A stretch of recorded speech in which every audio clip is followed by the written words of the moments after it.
Far north communities hope a massive hole in State Highway 1 north of Kaitaia will be fixed by Easter, which is this weekend.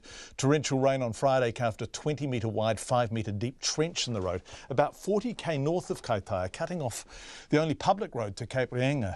No mail has been able to get through and commuters are having to find other routes to get around. Easier said than done, but as Nita Blake-Person reports, many locals are finding silver linings in their newfound isolation.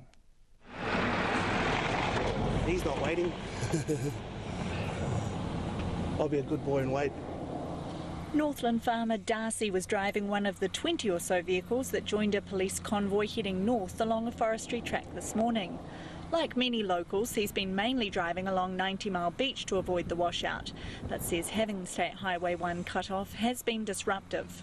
Yeah, it has held a few people up just getting goods out and in.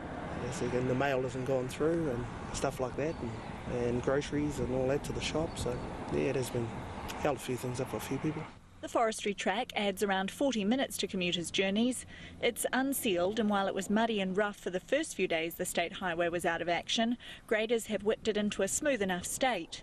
Convoys have been taking place twice daily at morning and night, but diverting traffic along the track means businesses in the small town of Pukenui, just north of the washout, have been hard hit. Darren Axe runs a coffee cart in the area and says things have been quiet. It's been terrible. The local businesses in Pukenui have had no business because no one's come through.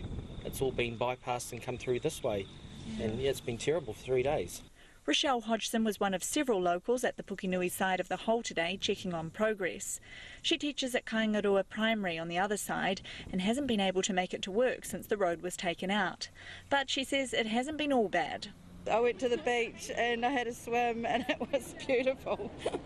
Today I'm going for a bike ride when there's no traffic, which is even better. But the washout wasn't going to get the better of Pukenui Primary School student Tia Rose Niho. 11-year-old Tia usually gets driven to school, but when the road was cut off, her mum helped her find a new way of getting around on the water. I've been paddleboarding across the lake or a river kind of thing. It's my mum's friend, her name's Joelle, and she lives by the end of the river, and then we go out to Waterfront Road and then we stop there, and then I usually bike from there to school. And while the disruption might be putting off some visitors, Finnish tourist Leia Selmavieta is enjoying the extra sunshine. We were prepared. We have gas and like petrol and gas for the cooking and like food, and just really enjoying. And actually I enjoy more, I guess, now because there's like less tourists.